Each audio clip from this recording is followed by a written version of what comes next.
All right, we are back, and this is still Crossfire with Dapo Anishoma. We have Professor Chris Nwakubia in the studio, and we've been talking about the Nigerian government, and particularly we touched on the story of the visit of the president, of Nigerian president to the United States of America. On a very lighter note, I mean, the president has a right, to his family. He's a family man, and we can't deny the fact that because he's the president of Nigeria, therefore, he shouldn't, have a form of relationship or carry his family members along. Anyway, I mean, that's left for Nigerians to decide. But I just think we have sensitive issues in Nigeria, and we should not have any form of distraction. It is a situation that requires, a very, very careful steps, and I think it's just very important that when these steps are taken, for posterity and for deep thinking, because Nigerians are listening to us.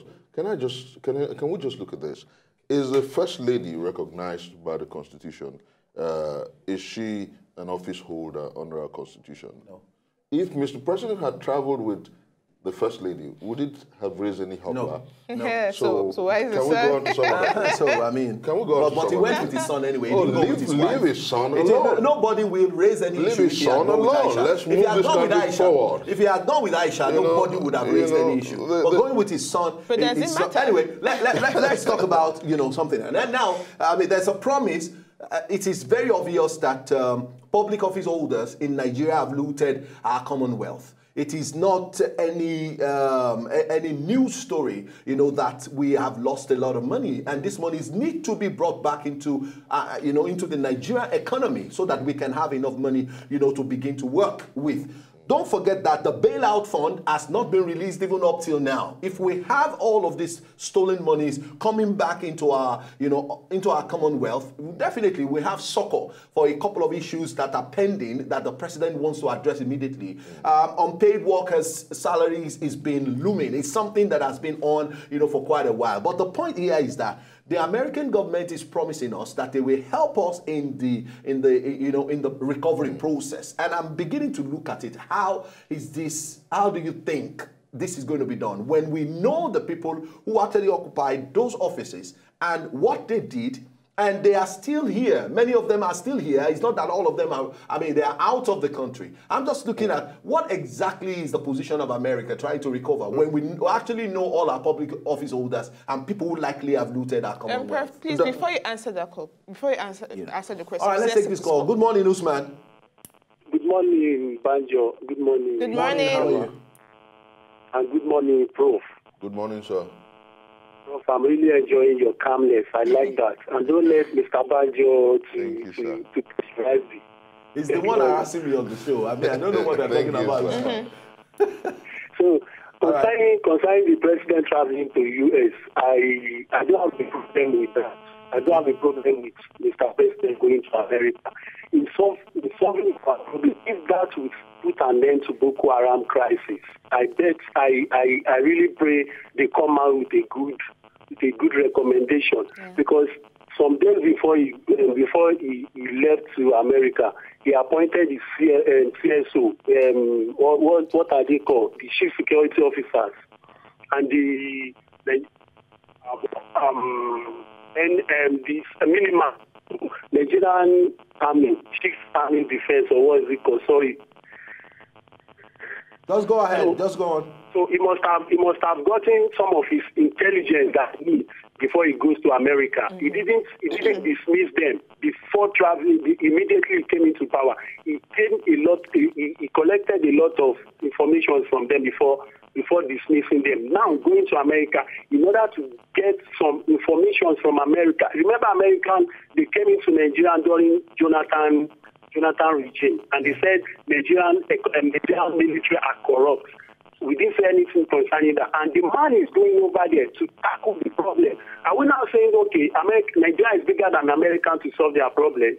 Okay, if we can solve our problem all this way, why haven't we solved it alone? And okay, imagine a president going to Chad, going to Niger to seek for help to tackle. Is that what we are looking for? We need somebody. We need people that are experienced enough in tackling this.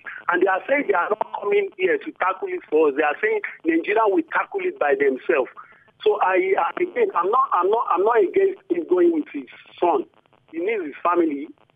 He needs a member of his family. The man is an old man. He needs to be relaxed at home. Thank you so much. All right, thank you very much. Thank you. I was trying to lay a foundation for the before next you thing we before want you to lay discuss. your foundation, Dapo, because this is important. I wouldn't let it go unaddressed. Okay. The first caller before this last one talked about, mentioned countries where it does appear like American intervention hasn't really exterminated terror. I don't understand why people would expect someone to help you remove the big tree in your compound and you want him to cut all the shrubs away. You have to do some. That's exactly what America has always done. Would you go on a vox pop in Iraq and ask the Iraqis whether they would rather Saddam remain as the president of Iraq? They would tell you a capital no. Go to Libya and ask them, in spite of the crisis in Libya, after 42 years of Gaddafi, I know Libya pretty well, whether they would have wanted Gaddafi to remain there as their president, they will tell you no. But they didn't go want to him Egypt, to go to Egypt, yes. and But then you let's ask look them at whether they would have nations. wanted Mubarak to remain there, they will tell you no. But let's look at nations What like is Somalia. fundamentally important is the fact that in doing what America has done, they help you to a sizable extent. You rejig your system like Afghanistan, like the government of Afghanistan is doing presently. Nigeria is ahead in terms of the daily carnages compared to Afghanistan today. Yeah. Safety has come sizably to Afghanistan. You do your part. America is going to help us with intelligence. And then the Nigerian Armed Forces, thank God we have an infantry soldier as the Chief of Army Staff today, will do their bit. I think that the world is connected and united in the fight against terror. We need America, we need Israel, we need anybody who wants to support us to ensure that these human carnages that we see everywhere, that these human barbecues that litter the north, is halted and halted effectively. And I think that is to the extent that I would say that the trip to America is 100% yes. All right. Victor, good morning. Hello. Hello, Victor. Are you still there? Hello, good morning. It's Yoma Dipanj and Prof. All right. Good morning, Victor. In fact, one thing I don't understand, is why America should invite Nigeria to assist us presently. Because sometime in the past, Nigeria has sought the assistance or seek the help of Americans, but they blandly refused. And the high point why they refused was that Nigeria signed anti-gay law. That was why they refused. And now we did not ask them for help, and they're asking us, come, we want to help you. So one thing I want to point out there is that, one, there must be a hidden undertone. They must have a hidden agenda, something they want to benefit. Or remember, they didn't help Jonathan. Jonathan, that is one. Secondly, the highest point of receipt is one, saying one thing and doing another. We know of a time when the present president criticized the past administration of seeking for help from our neighboring countries and from international community. He was lashed, condemned to the core that our military has all it takes to fight this insurgency. That we don't need help from outside. But the first thing he did when he entered office was to start, gallivanting from one country to the other. Where is the integrity he's talking about? When you say that somebody has integrity, it's somebody saying one thing and doing that thing he says, not saying one thing and doing another. So in the issue of whether if he like, he can carry his entire family. It doesn't bother me. But check other world presidents when they're in another country. How many people they go with? All right, the thank you, caliber of Victor. people they go with is what is so much important. Yeah. Do you understand? Yes. The likes of he's talking about corruption. I said it yesterday, and the bunch of people he went to that is all corruption of people. So let him tell us the truth. All right, thank you so very much, Victor. Now, Prof, can I say one or two? Hold on. I will allow you to respond. I'll allow you to respond. Definitely, we have something else that we're trying to inject into the show. But since the last caller, and we respect our callers a lot. One, during the past regime, Goodluck Jonathan's administration, there were attempts by his government to get America to assist. We wanted. Can you hold on? Can you hold on? You're going to lay a wrong premise because the Americans were here. The Americans were here. So you don't give a wrong information. I am not. The Americans were there. Can we cease please? Can we cease fire? Can I land on my point? They asked for them and they came. Can I land on my point? Because while the call was on, you made a mention about Jonathan's regime. All right. They came in here and found out that the military was sizably compromised against effective support. Can we cease fire, please? And they could not advise the government of the day then. No, they couldn't. You cannot. They could not have invited him and talked to him. You cannot force the government to do what it wasn't ready to do. It's not a forcing. I mean advice. No, come on. Hello, Mr. Babatunde, good morning. Hello, good morning. Good morning. Welcome to Crossfire. Yeah, good morning. Good morning, sir. Okay, my own is going to be in form of a question to your guest there. Okay. And the question is, we should know that our biggest impediment to fighting corruption or to recover our looted funds, either the ones that are local or those that are abroad, is about our judiciary. My question is this: is it possible to use the service of expatriate judges and expatriate prosecutors, supported by local judges and prosecutors that are known to be of impeccable character, so that this our fight against corruption will be seen through? That's number one question. Number two, those people that are always talking about the fact that it's because America want one thing or the other from us, that's what they want to enter into relationship with us. So I want to ask the question: is there anything wrong in two countries entering into a kind of symbiotic relationship whereby one person will gain one thing and the other person will gain another thing? And asking about the question that whether we can gain something from America, we have a lot of things to gain from them. Yes. Talking in terms of intelligence, talking in terms of technical support, talking in terms of logistics, they have gotten hard-end experience in the area of fighting terrorism. We need them. So that's my own, something. Thank you so much. Thank you so much. I was trying to say something so that you can respond. You can respond. It's not a problem. I am not in doubt. Exactly. Now, I mean, I'm up to the task, Prof. Of course I will respond. Now, what I'm saying is that, okay, America came in. I didn't say they did not come in. I only said that they did not help us in the last regime. They came. They had all that they could by trying to analyze what the strength and the weaknesses of our armed forces, were. They did not come in to assist. I understand there was a time there was a training. You're contradicting yourself. They came in to assist. They came in. And they saw something different from what they would work with. They did not want to work with a military at that point that would release at some level information to the insurgents. Yeah. They did not want an insecure environment for their people. Okay, Prof. Don't forget that at some point, whilst they were here, the Americans arrested an 11-year-old boy who had some IEDs in Benue State. Don't forget, the pictures are all over the net. But the point here they had to leave because the situation was not good enough. Why did they leave? As part of their solution, you want a wife. You want a child. You have a wife. You want a child. And every night you come to your wife and she says, no, leave me alone. Every night you come back to her, she says, no, leave me alone. There were no such. Child? What will you do? Nigeria never rejected. The past administration. No, the past. That was an outright. No, that was a woman saying, no, don't touch me. Jonathan never said, America, don't help us. We approached them to buy arms. They didn't sell. They came into our country while they were here.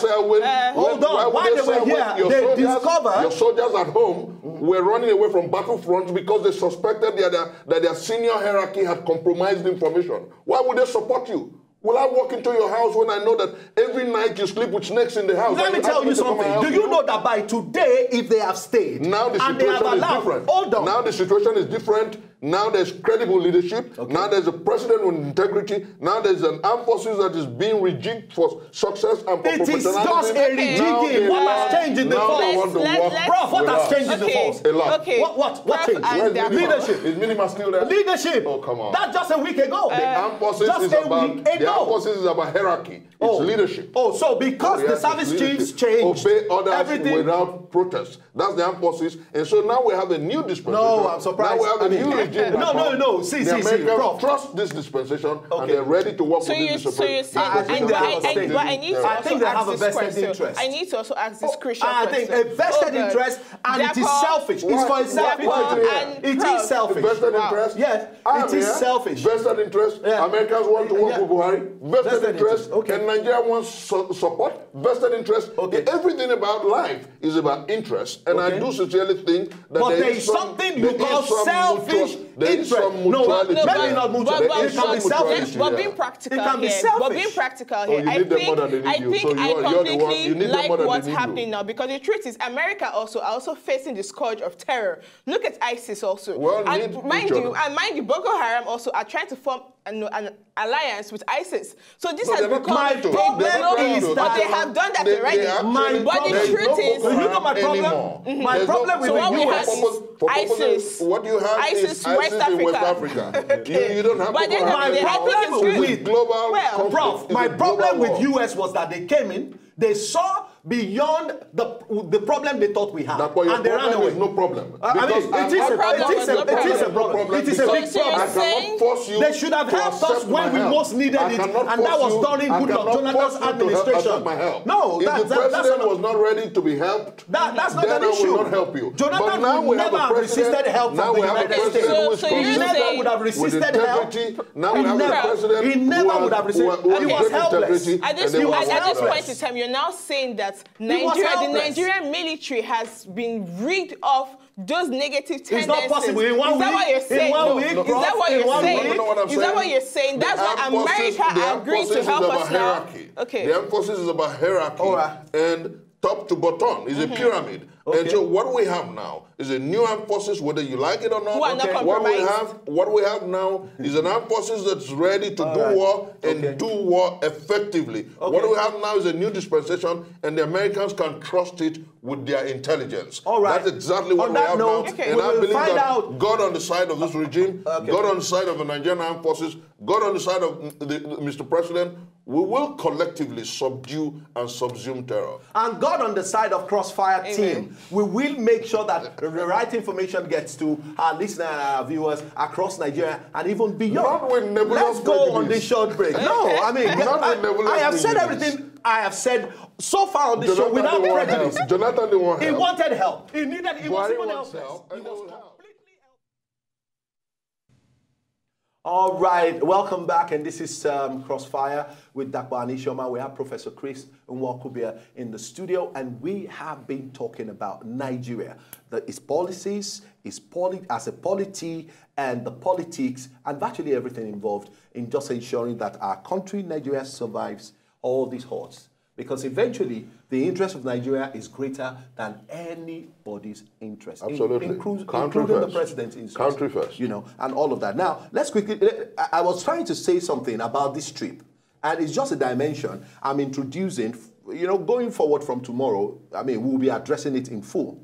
The EFCC, you will know, have flooded everywhere with their flurry of activities, arresting people, releasing them on bail, and all of that. Now, as at yesterday, I mean, we got information that federal government is getting money from the World Bank, you know, as a loan to start, I mean, towards rebuilding the northeastern part of Nigeria. We also know that, I mean, America has promised, you know, President Buhari to help, you know, in the recovery process of our looted funds. And then we have the bailout fund. It has not been paid, you know, to the, to Nigerian workers and all of it. So we need a lot of money. We surely need a lot of money. Is there any timeline to these recoveries, knowing fully well that, I mean, our institutions that have been set up to ensure that these monies are in or are brought in, or public office holders who probably have been alleged to have been involved in some corrupt practices or the other, are all over the places and all of that. How come Nigeria still need an international assistance to get our monies back from Nigerians who are stolen our funds? You cannot get funds stashed in foreign accounts without the support of the home country or the judicial system of that country. You cannot. And so, whether we like it or not, we'll need foreign support to get back for us. So America will help us get our monies out from Swiss banks, whether we like it or not. UK. What is important here? Yeah, I just laid a premise. Okay. You need foreign support to get back your funds in foreign lands. That's simplicity. But now, let me go to the second leg. The second leg of your question is, what is the timeline? Up until 2 years ago, funds stolen by Abacha, allegedly stolen by Abacha, was still being recovered. Yes. So it could take 2 months, it could take 1 week, it could take 10 years, but the point is that funds will be recovered. And that is what is necessary at this point. And then number two, the support from the World Bank. Can't we wait a little bit without going to take money from the World Bank? The support from the World Bank. From the World Bank I hope you listened to the interchange between the World Bank and Mr. President. Yeah. You find out that that is about the most liberal support loan going anywhere. So let's be factual, because Nigerians are listening to us. Okay. It is just like a freebie because of the credibility of Mr. President. The truth is that where we are now, Dakpo, they should have taken the word loan. They should have taken the word loan. I mean, it's a loan because we're going to repay. It's still a loan. But the terms... Prof is saying it's like a freebie. When you're giving funds, for instance, without interest rates, it's a loan. Oh, it is a form of a loan. But that is when it is spelled that I'm not paying interest. We have this call, please. Can we take this call briefly? Okay, we'll find out with time. Good morning, Mr. Godwin. Good morning, Godwin. Hello? Are you there? Okay, hello, sorry. Godwin. I think we lost that call. Hello. Okay. Oh, he's there. Hi, Godwin, good morning. Hello, good morning. I mean, we thank God. God is winning in the affairs of Nigeria. We have two Godwins who have called on the show. Yeah, good morning, Mr. Banjo and Isioma. All right, thank you. Welcome to Chris. Let's take your thoughts quickly. I quickly want to make a quick contribution here. All right. The situation on ground has not been from today, right from the regime of Abacha. The Americans have been so very harsh on Nigeria. And each time we go for help and other things, they turned us down at the point of need. But maybe the assumption of Jonathan's and... Hello? Hello, Mr. Godwin. Okay, I think we lost. All right, thank you. Anyway, I mean, we're out of time. Let me take your last one. Can I steal that premise of his? Yes. It wasn't just about Jonathan. The Americans have a convention that says when there is torture, extrajudicial killings and all that, do not support the battle against terror or insurgency in that place. Because you'll be killing do not release your resources to security systems that you do not trust and cannot trust. Because essentially what is important here, Dakpo, is that what affects you directly affects me indirectly. We have a regime that's saying it's no longer business as usual. That's why America is coming. Because they're meeting a president who's got sizable credibility and integrity. And what is important at this level is Nigerians must learn to fly with the truth. The truth is not about Buhari or about Jonathan. The truth is the truth. And now is the time for us to begin to think about how we can make this change progressive and effective. Now is the time for us to begin to think about how we can support this president with our prayers and goodwill. Now is the time to begin to think about how best we can, in our individual level, at our own do what is right. Because as you and I talked about, people still throw water sachet out of their cars, and then they blame Mr. President. They blame the governor of Lagos. They blame the governors of their states.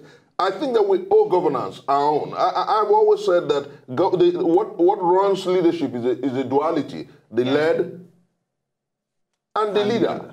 And the leader owes us a lot. And so do we owe this country a lot. A great American president just once said, he said, my fellow Americans, think not what your country can do for you, but think what you can do for your country. I think that the time has come for us as a people to do our own bit, and to be critical of governance when governance does what is wrong, to support and pray for governance when it does what is correct and what is proper. And I do sincerely think that everything about the U.S. trip is profound, right, trite, and noble. All right. Thank you so very much, Professor Chris Nwakobe. Nice having you. My pleasure. Again. You're still my friend. I mean, we're having...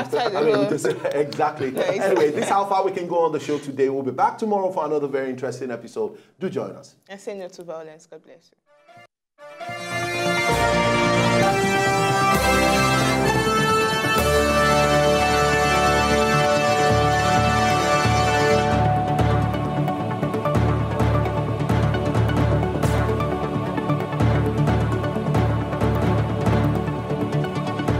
So, did you like what you just saw? I know you did. It's very simple. If you want to see more, just subscribe to our channel right now.